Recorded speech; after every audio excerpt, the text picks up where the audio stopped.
The Last Gatekeeper by Germono Toussaint.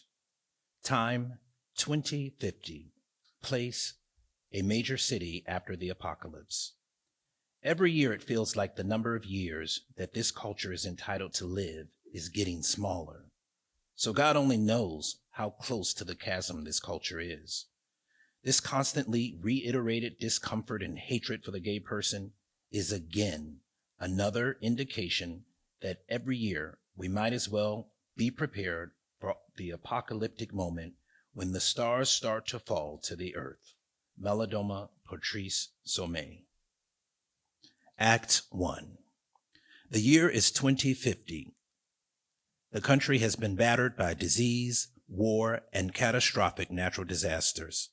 The people live in hubs and work under the administration, a totalitarian government that rules the country with an iron fist. The only present threat to its power is a company of underground fighters called the Resistance. In a hub near the capital city, Adisa, an elderly African woman, walks into a dimly lit living area and approaches her altar.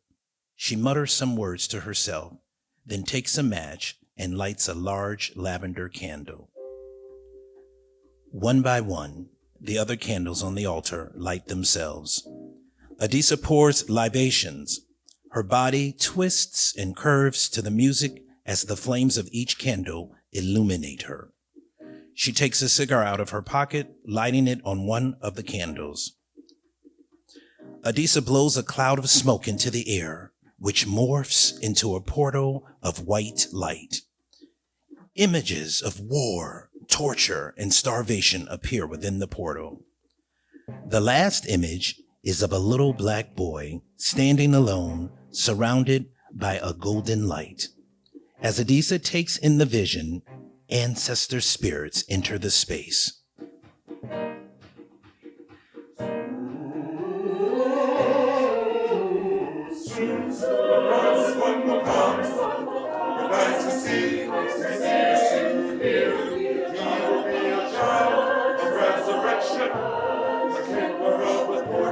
The keeper of the gates, a city's home, with 1 foot in this world and 1 in the next.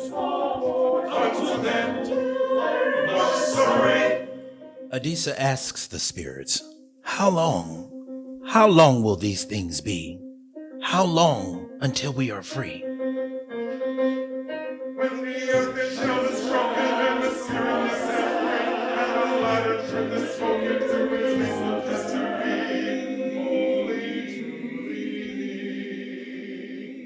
Holy, truly free. The vision fades, the spirits leave, and the room returns to normal. The front door to the hub rattles. Adisa's daughter, Nandi, yells from outside to be let in. Adisa opens a window attempting to wave the smoke out before unlocking the door. Nandi enters complaining about the smoke and Adisa's rituals, which she refers to as foolishness. They start putting the rations away. You were gone a little too long for just picking up the rations, Adisa says. How long have you been seeing him? Is he in the Resistance? Tall, dark, handsome? You know you can tell me. Nandi snaps back. Your smoke and rituals didn't tell you? You seem to already know everything, but you didn't know enough to stop Dad from getting killed, or the war, or to keep us from ending up in this hellhole. So tell me, what do you know that will change anything? Adisa puts her hand on Nandi's stomach and whispers to her, It's a boy. Scene 2.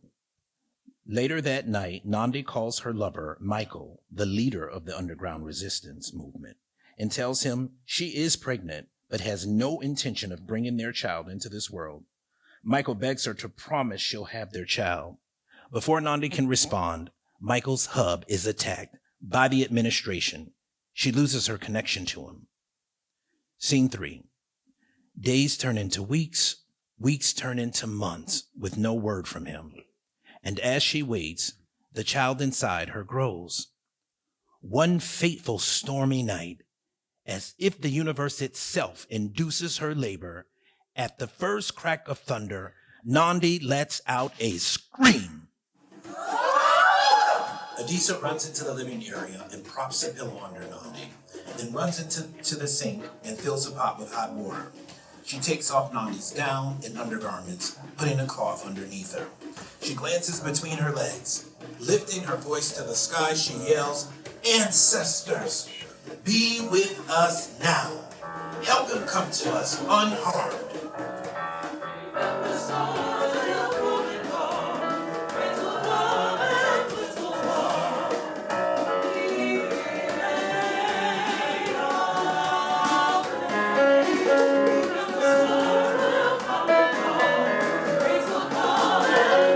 Flashes of lightning pierce through the windows. Thunder rattles the hall.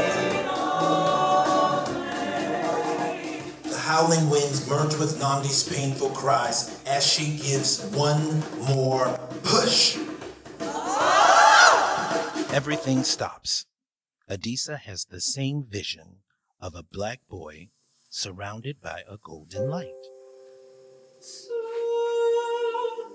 the promised one will come, with eyes to see and ears to hear. He will be a child of resurrection, with one foot in this world and one in the next. Scene 4. Adisa and Nandi are cleaning the residence with young Soku, now 9 years old. Nandi gives Soku a list of things to lock and bolt, things to be aware of, places and people to avoid. When Adisa gets Soku to herself, she attempts to test Soku's potential, asking him to sit still, close his eyes, empty his mind, breathe deeply, and focus on his light.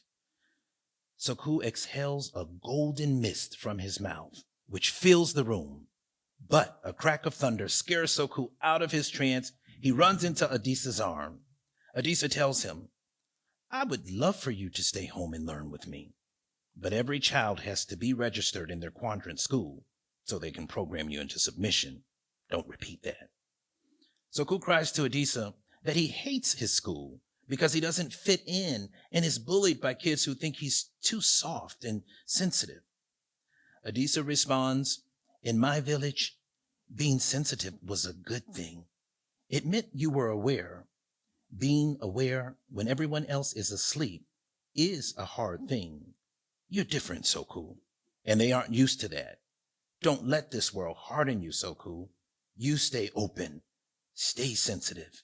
It will save us one day." Soku begins to head to his room when another crack of thunder scares him back into Adisa's arms. Adisa distracts Soku with stories of Orisha, like Oya, goddess of storms, Obatala, lord of the sky, and Oshun, goddess of water, love, sensitivity, and beauty. Adisa kisses Soku on the forehead and motions to the back room. Soku leaves. Soon after, Nandi comes through the front door, shaking, trying to hold back tears. She tells Adisa that one of her students, an immigrant, was taken out of her classroom by the administration. No one is safe. Just then, Soku enters wearing a head wrap, a makeshift dress, and a broom for a staff. Soku pretends to command the elements. Nandi explodes, yelling at Soku to take off his costume and never let her see him in it again. "What has gotten into you? He's just playing," Adisa says. "He needs to learn to be himself." "He needs to learn to blend in," Nandi snaps back. As they argue, Soku disappears into his room, but something calls to him.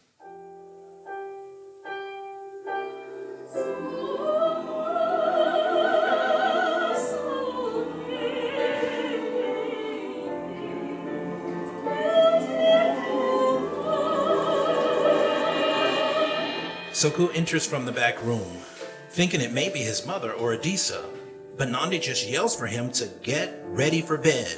He returns to his room.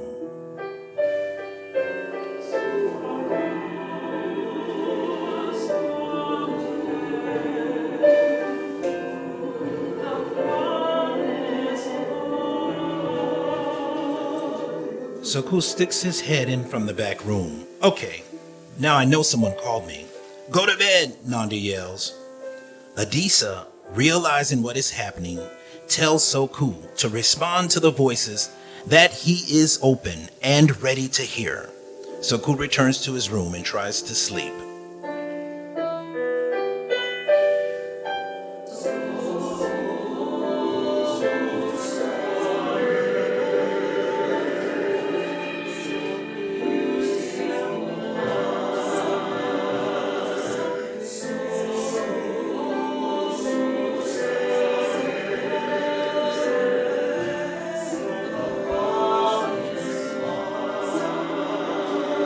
A golden mist fills the room. The ancestor spirits enter in a dance. This time, Soku responds that he is open and ready to hear. Soku asks, "Who are you?" We are time, space, memory, anger, love, harmony, friction, balance. We are the ones that are, that came before, that will be. We call to you because you have ears to hear, so listen carefully. What is happening now has happened before. They will take everything from you if you let them. Just like the missionaries, the explorers, the settlers that came to our people with lies and broken promises. They ridiculed our beliefs, turned our gods into foolish myths, and our practices into wild superstitions. There will come a day when you will stand before them and they will tremble. Far beyond your fear, past your anger, are the keys to the kingdom. When you reach deep inside, you will find them. Gifts so brilliant, they will blind the vultures that have ravished this world. If you fail, see the future that awaits us. A portal of white light opens with images of war, torture, and starvation. The last image is of Soku standing alone, surrounded by golden light. As Soku takes in what he sees, there is banging on the door of the main room. Nandi and Adisa wake and enter the main living space. Nandi slowly opens the door. Immediately, 3 administration agents barge in. The agents question Nandi about Michael. When she doesn't answer, the other agents move in to take them both. Soku enters from the back room. He lets out a scream. Ah! He closes his eyes like Adisa taught him, and suddenly the golden mist surrounds him. When he opens them, they are blinding bright lights. The agents draw their guns, but they are shaken with fear. The ancestor spirits speak through Soku. They lied to you, told you you were the finest thing ever created, that your thoughts were divine and your word law, told you you will never have anything unless you take it, that there is no such thing as thievery because everything is owed to you. There is no rape because your desire is pure, your thoughts for flesh justified. There is no torture, just correction. There is no God but you, and you believe them. You soaked it up into your skin like sweat and dirt. You believed you didn't need a God because you were God. They lied to you, but the truth about a lie is that it will always die, while the truth remains an eternal flame that cannot be destroyed. Tell your leaders, their reign will not last forever. When the earthen shell is broken and the spirit is set free and the light of truth is spoken to release them just to be fully, truly be. Fully, truly free.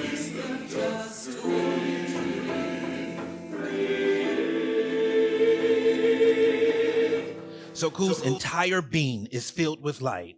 One agent runs out from the room, then another, until they are all gone. The doors shut itself behind them. The light and the mist leave, and Soku collapses. Adisa catches him, lifts him, and takes him into her room. Nandi is frozen in shock. Scene 5.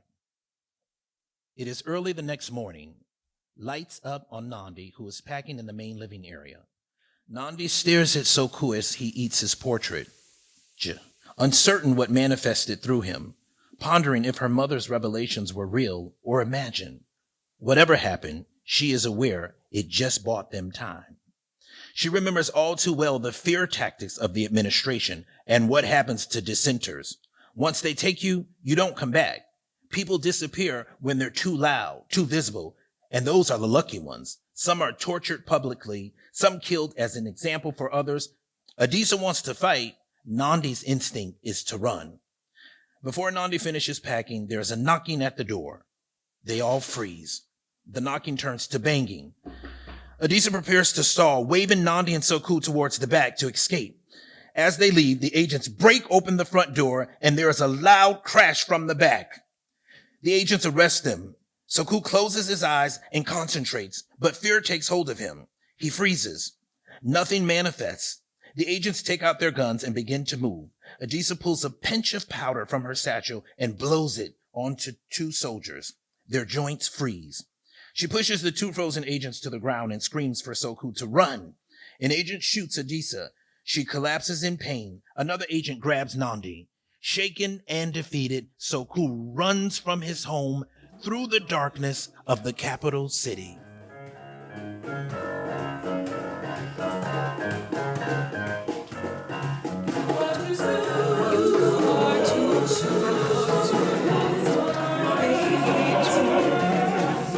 As Soku runs, purple and yellow mists swirl around him, manifesting as ancestor spirits.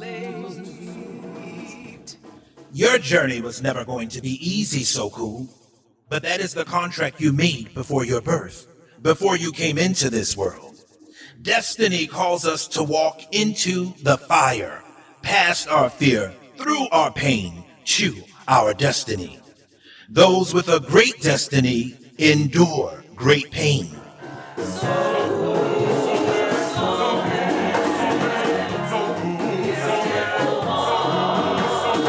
You will not remember you chose this world, this body, this life.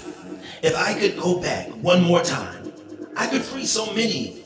I could be a light in a dark place. Just one more trip, you said. Send me back with all the ammunition I need to subvert the powers that be. I will not fail this time. Those were your words to us.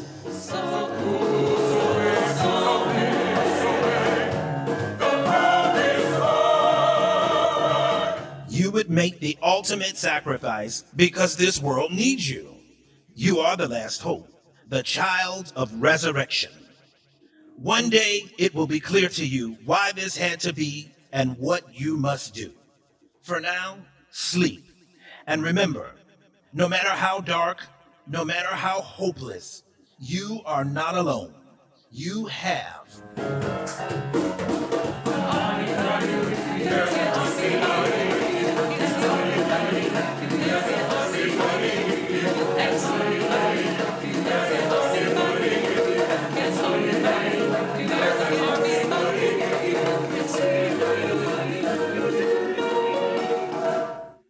Soku's legs and breath give out.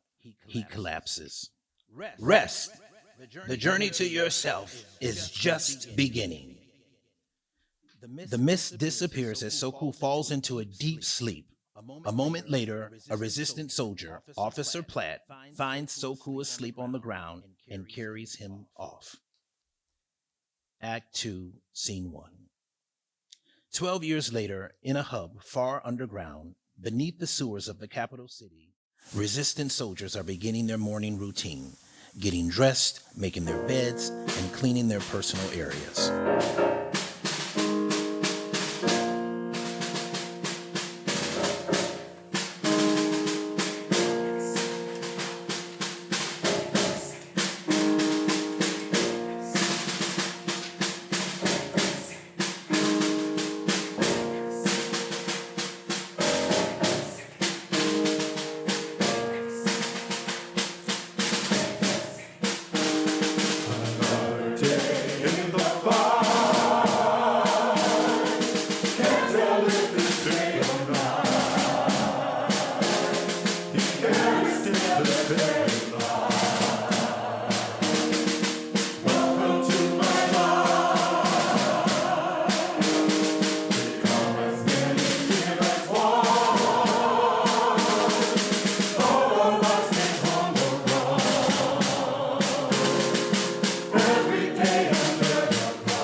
a raised platform downstage, Damien and Soku are engaged in a sparring session with tall wooden sticks. Soku takes several jabs at Damien and hits him. Damien gets upset and swings violently but misses Soku. Damien refocuses and takes 2 swift swigs above Soku's head to distract him and one at his feet. Soku nearly falls but catches himself. Too much running through my mind, too many running out of time. Everyone a butterfly, their beacons in the mind. Isn't that what training's for? The day we choose to take no more. Take them down there on the floor. We're ready for the war, but we're just waiting to be found. Every hour, every day in the underground. Soku and Damien are exhausted from sparring. They take off their clothes and head into the shower. This is a life you choose when there's nothing left to lose and you're not afraid to die. We live outside the laws, cause we're married to the cause, and we kiss the world goodbye. My pledge keeps me bound, every hour, every day in the underground. Soku and Damien return, fully dressed just as Officer Platt enters the space, checking each soldier's area. It's all for show. Out of nowhere, the soldiers pull out party favors and present a cake to Soku, singing an off version of Happy Birthday. Damien lights the one candle. Soku forces a smile. Scene 2. Later that day, Damien visits Soku in his quarters to bring him a gift. A chain with an S he made from scrap metal, in appreciation of Soku's years of friendship, protection, and guidance. As Damien puts the chain around Soku's neck, their eyes lock. There's a hard knock on the door. They both head out and are met by 3 resistant soldiers delivering an order from Officer Platt. One of the soldiers teases Damien, who has always been an easy target for them. Soku grabs the soldier and effortlessly picks him up, pinning him to the wall. Damien intercedes, saving the soldier's neck. The other soldiers head out ahead of Damien and Soku. Scene 3. Damien and Soku are in the West Tunnel, a concrete room with several racks of guns, ammo, and other artillery. They begin to pack up supplies. Damien breaks the silence with a question. Where does it all come from? The anger. You barely smile, or laugh, or joke. You're like one of these grenades, like no one can get close to you. And definitely no one can touch you for fear you'll explode and destroy everyone in the vicinity. I guess your anger makes you fearless, makes you a good soldier, but what happens when you're not a soldier anymore? Will you still be a grenade ready to explode? Will anyone be able to get close to you? As Soku lowers his guard,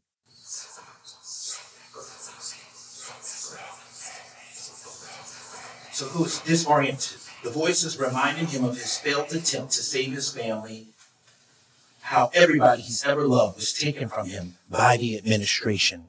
He is consumed with sadness, anger. He does not have room for the love, compassion, and sensitivity that Damien carries. Damien looks into Soku's eyes and tells him, I wouldn't have survived here without you. I feel like fate brought us together. I love you, Soku. But can you make room for me? Their eyes lock. They go in for a kiss, but are interrupted by a loud explosion off stage. They hear the Hub's Foundation crumbling, an alarm, and resistant soldiers running and yelling. The administration has attacked! Scene 4. They run out of the weapons room into a full-on battle between the resistance soldiers and the administration agents. With fighting and carnage surrounding him, Soku takes a deep breath and focuses. The spirits enter the space and guide Soku's movements as he fluidly moves through the space. Using both his weapon, wisdom, and physical force, he almost effortlessly takes down several admin agents. The spirits join in the battle. It is a dance. There is an army. There is an army. There is an army.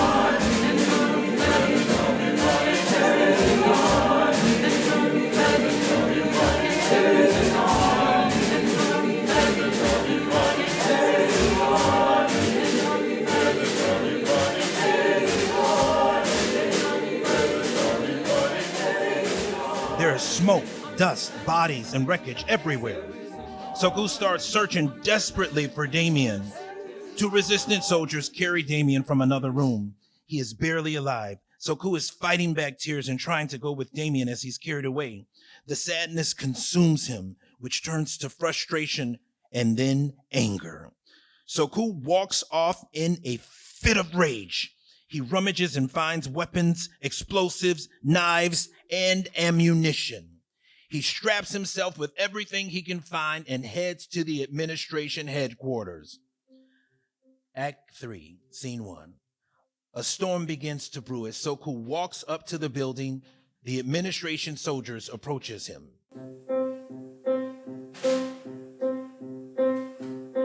One man stands against them, one man with no fear.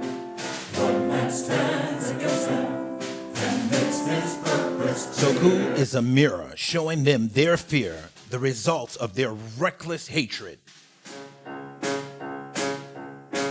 One man plays the darkness by walking in his light. One man goes before us and stands for what is right. Soku opens his jacket and shows that he's loaded with explosives. People a level above the stage peer through windows and doors to watch the showdown.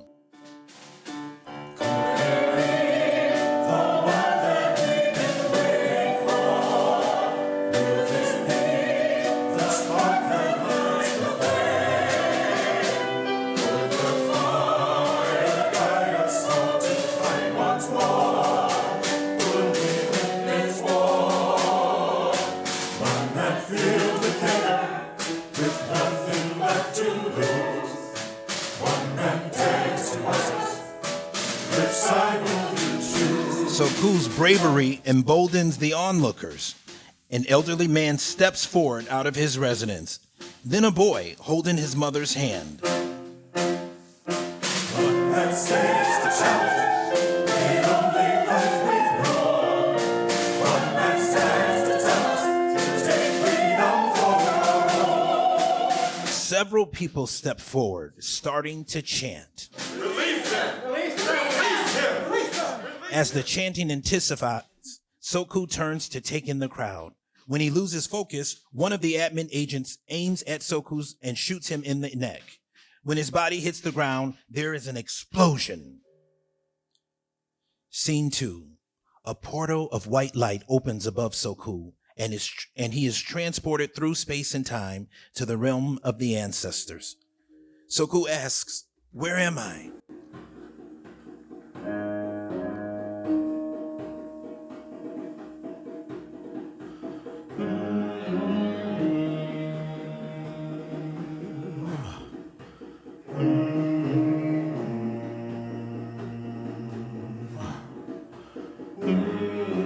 You are everywhere and everything.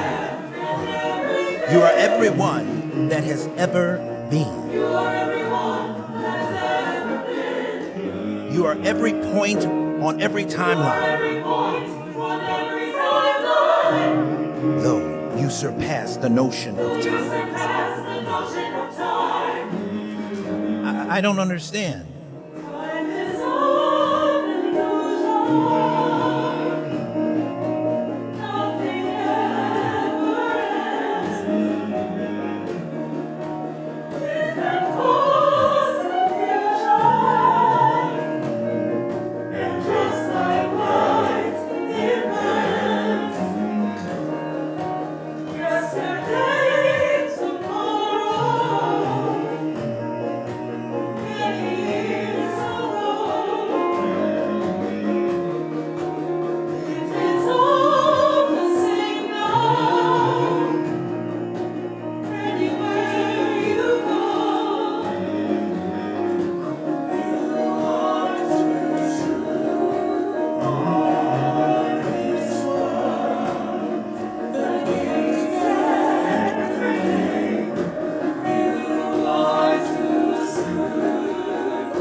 Soku is greeted by Adisa, who is wrapped in golden light and purple and white cloth.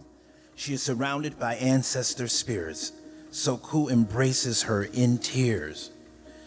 She reminds him that his gift lay in his sensitivity, but he became hard and cut off access to the gates, to the power of that realm, and most devastatingly, to his own power. And though his death sparked the revolution, his resurrection will usher in an era of peace that hasn't been for 1,000 years. A golden mist surrounds Soku. He closes his eyes. When he reopens them, they are blinding bright lights.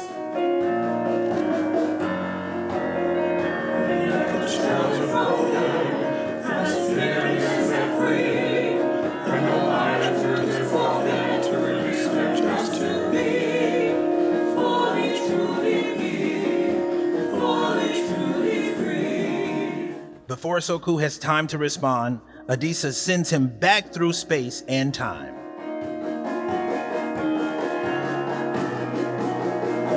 Gather up your courage.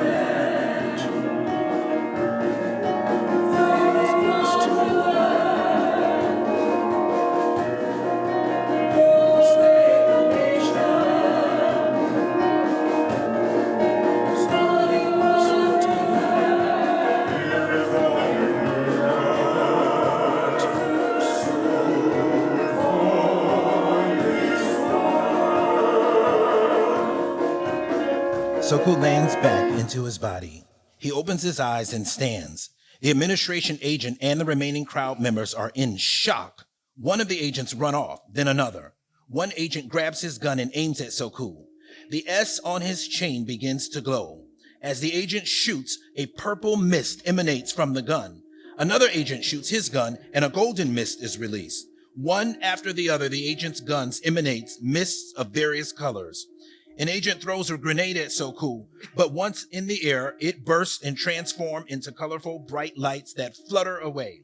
The administration's defense have been removed, and they begin to scatter. The people begin to fight, joined by the resistant soldiers who rush into the administration headquarters, releasing and reunited prisoners with their families. One last prisoner is escorted out by one of the soldiers. Soku looks up and recognizes a feeble, tattered Nandi. He runs to her and embraces her in tears. The resistance has won.